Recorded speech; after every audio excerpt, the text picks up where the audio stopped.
Redistricting. How do you feel about the governor's redistricting plan? We all agree, I think, that politicians shouldn't draw their own maps. I mean, that's obviously wrong and corrupt. Common sense tells you that. But isn't that what Texas is doing? Well, let's just look at California. Yes, 100%. So Texas is following its constitution, however. So Texas didn't change its constitution to take the power to draw the maps out of the hands of the politicians, put it in the hands of the people, which we did here with the two ballot initiatives in 2008 and 2010 to set up the citizens' independent districting process. The problem is, we never ended up with an independent process here in California. So if you look at the outcome of the citizens' independent districting process in California, it ended up with totally gerrymandered maps. And you can see that in the results. Today's maps, never mind what Gavin Newsom wants to do. Today, we have a massively distorted political map in California. We have, even in a bad year for Republicans, a very stable Republican vote in statewide elections over the last 20 years since the Republicans won a statewide election, around 40% of the vote across the state. And that's really steady.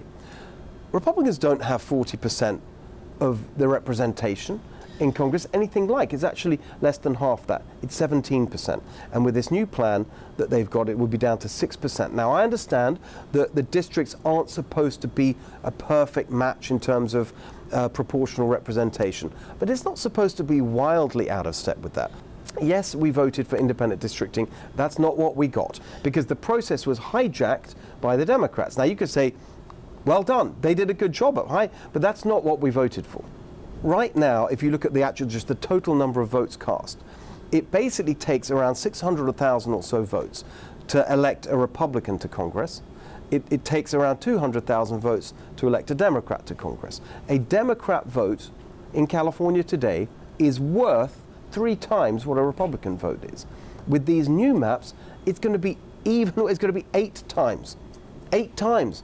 So we are completely violating the principle of equal protection, because the way that you honor the equal protection clause of the California Constitution and try and make sure that not only equal votes have equal value, but also that districts have roughly equal population, is to base it on the census. That's why the rules are that you draw the maps straight after the federal census every 10 years. By drawing these maps in the middle, they don't know who lives where. We've had massive population changes since the last maps were drawn. Millions of people have left California. Within California, the pandemic, people left the cities, they went to rural areas. In Los Angeles, whole communities have burnt down. Who knows who lives where? They haven't got a clue. There's no way that they can honor that constitutional requirement for one person, one vote, equal value, without the census. Redistricting. What's your opinion of the governor's plan? I think it's horrible. I think it's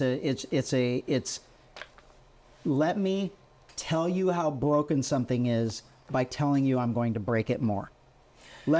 Murder is not acceptable, so I'm going to go murder you. Death penalty. He says the death penalty is not acceptable, so he just did away with it.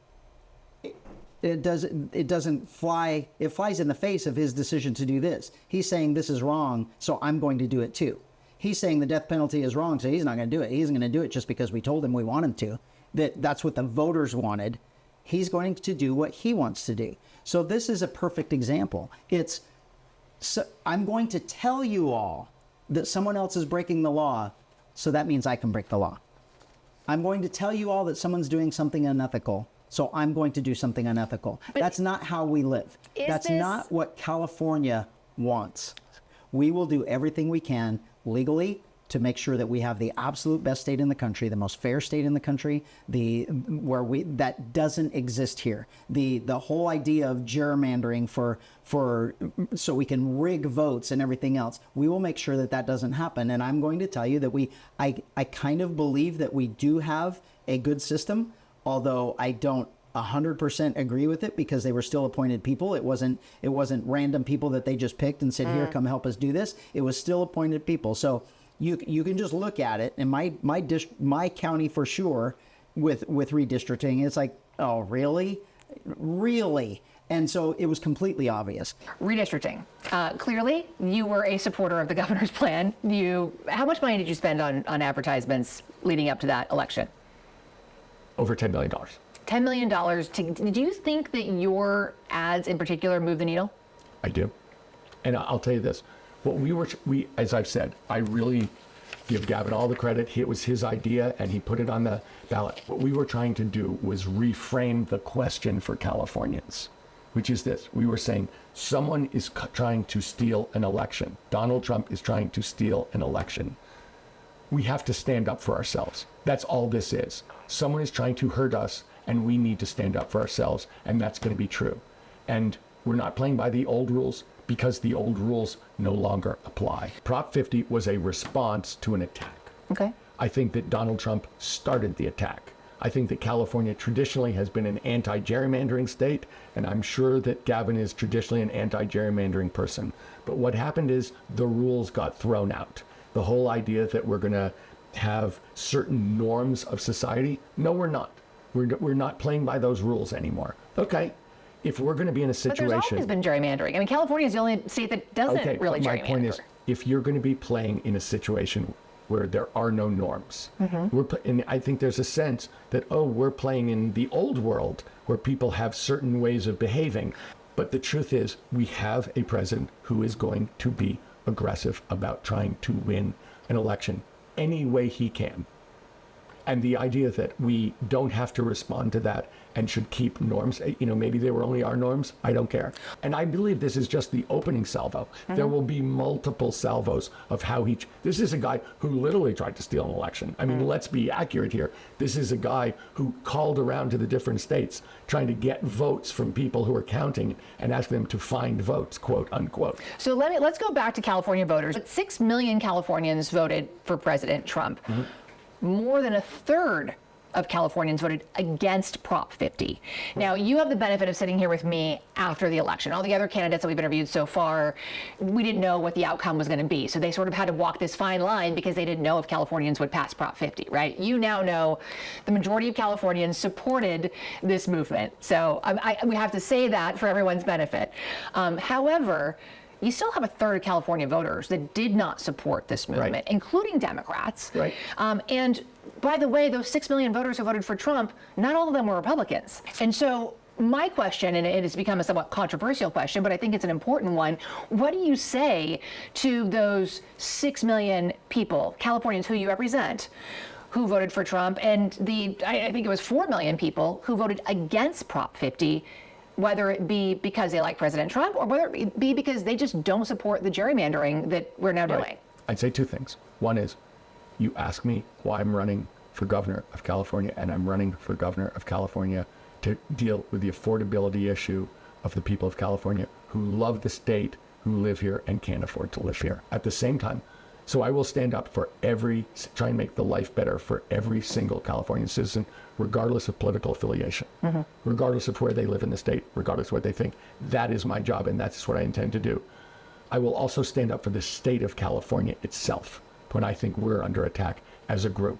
And so in both those instances, I absolutely believe that my job is to make the lives better of people who voted for Donald Trump, who voted against Prop 50. Absolutely. They're citizens of California. If I'm the governor of California, those are people I absolutely represent, care about, and will work my tail off for. No questions about it.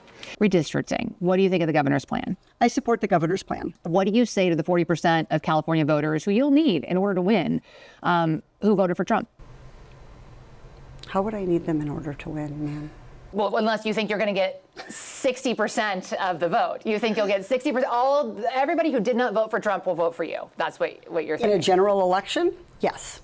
If it is me versus a Republican, I think that I will win the people who did not vote for Trump. What if it's you versus another Democrat? I don't intend that to be the case. So how do you not intend that to be the case? Are you going to ask them not to run? No, I'm saying I'm going to build the support. I have the support already in terms of name recognition. And so I'm going to do the very best I can to make sure that we get through this primary in a really strong position. But let me be clear with you.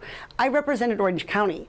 I represented a purple area. I have stood on my own 2 feet and won Republican votes before. That's not something every candidate in this race can say. If you're from a deep blue area, if you're from LA or you're from Oakland, You don't have an But experience. you just said you don't need those Trump voters. Well, you asked me if I needed them to win.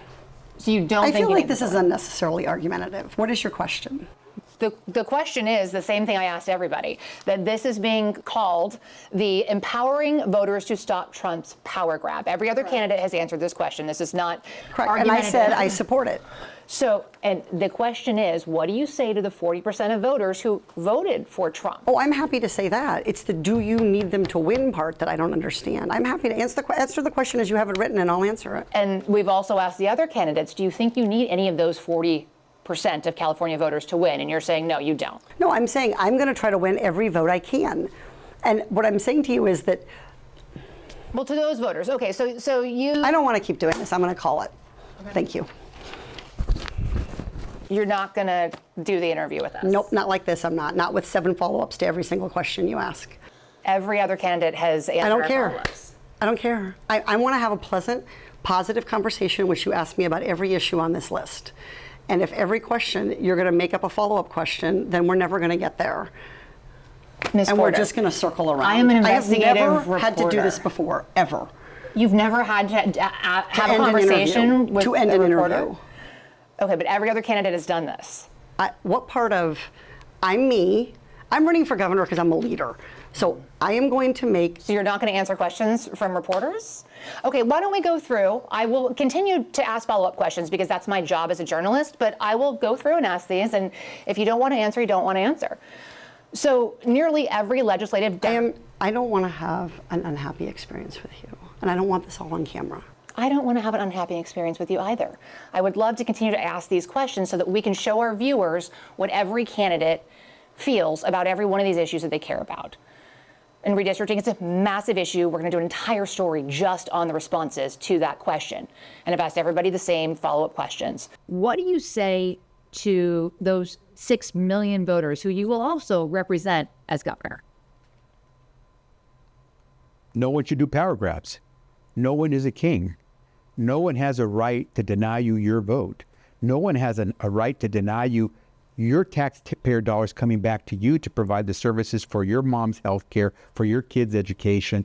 No one has a right to game the system. No one has a right to sort of game the Constitution and hope the courts allow you to do this simply so you can have a little bit larger majority in the Congress. This is a time for us to stand up for democracy. This is a time for us to stand up for the rule of law and say, no mas. 6 million voters who voted for Trump is a lot of votes. Are you going to need those votes in order to win if you're a top 2? I need every vote. I'm not interested in excluding any vote. Are you worried that those folks would maybe not vote for you because you are so supportive of this? No, because I'm going to let them know straight out. I will talk to them. We talked a little while ago off camera how it's so important to be honest. Because if you try to game someone, they ultimately will find out. I am who I am. And you always tell young folks who decide they want to go into politics or policy, I say, if you want to know where a leader is going to take you, look at where the leader came from. How do you feel about Governor Newsom's redistricting plan? Certainly now you know that it passed, and so California voters support it, but did you support it going into the election? So I supported it, and look, let's start from the real starting point, which is people are incredibly frustrated and right to be frustrated with the Trump administration, with the what I would consider to be lack of respect for institutions, the way they're carrying out immigration enforcement, and now the setup for this was, of course, the push in Texas to redistrict to hold on to power in the House. And while a lot of people said, well, 2 wrongs don't make a right, the truth is you can't ask one side to unilaterally disarm. And so I supported Prop 50 because it was a practical response to a power grab coming from another state. But all along what I have said, and I continue to believe, is that the best answer, the one we should be fighting for, is independent redistricting nationally. You can't expect one party or one state to unilaterally disarm and say, well, on principle, we don't prefer this, so we're not going to engage. That's not the reality of the world we live in. It's not how politics works. If you can legally take an advantage, people will often do it. And against this administration, we have to use the law to push back and fight for our values. So I supported Prop 50 while also reminding folks, we should always keep in mind this isn't the ideal. We need to design a better game and better constraints in our politics. I think two of the most important reforms we pursued in California was independent redistricting and a top 2 primary. But if you don't have that as a national norm, it's hard to continue to stick with the perfect solution when others will change the rules to their advantage. So what do you say to the 6 million people who voted for President Trump? And I will say, you are arguably the moderate candidate in this race. You're going to need some of those Trump voters to win. Look, the argument I would make to them, and I would make to anyone, is we should work together to promote better governance nationally so that we don't have a race to the bottom. But to Joe Smith living in, Eureka, who says, hey, this is my vote. I mean, yes, let's work together. I think Joe Smith understands that you can ask somebody to bring a knife to a gunfight. But he's part of the gunfight, right? Like, you got the knife. But he's got to understand the logic of anybody who watches sports, who follows politics, knows that you can't ask people to play by different rules. And as long as Republicans in Texas are saying, we're going to redistrict and gerrymander to get more seats, to hold on to control of the House, even when the majority of Americans are voting for Democratic candidates, it's not tenable, and it isn't fair, and it isn't reasonable to hold Democrats in California to a different standard. And I think it would be really hard for someone to look at that and say, oh no, this team should have a different standard in this state versus this team in that state. The real answer, though, and I will give this to anyone who on either side of the issue in California or Texas or anywhere else, is it's not ideal. And I've been really clear on that. The ideal is that we all acknowledge that we need to change the rules and have independent redistricting nationally so we stop this race to the bottom and everybody gets to live in a district that makes sense, that doesn't have these weird little gerrymandered lines and that actually reflect their communities and their geographies. Redistricting. What is your opinion of the governor's plan? Well, let the people decide. This is initially, and I'm for it. With the targeting of California fire victims, the raids in California, the ICE raids, with the going after UCLA and taxpayer dollars and holding us up for more than $1 billion. I think people have a right to challenge what's going on. This rigged election that they're trying to do nationally, and he gave people a voice. Now, initially, they were talking about doing this in the legislature. And initially, they didn't make it clear that it was going to be temporary. I was against that because I voted for the redistricting commission. I supported it back when. Again, balance. I think that's what you're going to see. Someone who's driving down a common sense lane. That's what I did there. But here, they've decided now it's going to go to a vote of the people. People will have a voice. I'm for it. So they've dubbed this empowering voters to stop Trump's power grab. But you mentioned it earlier, 40% of Californians voted for President Trump. Are you concerned that by supporting this, that you are alienating those folks who you will need in the if you come down to the final two, you're going to need those votes? Look, I always ask, I know there are Democrats that I might alienate in the course of this race, and there'll be Republicans I alienate.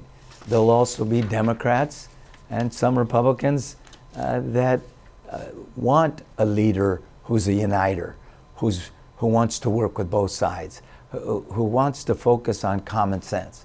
So, you win a few, you lose a few.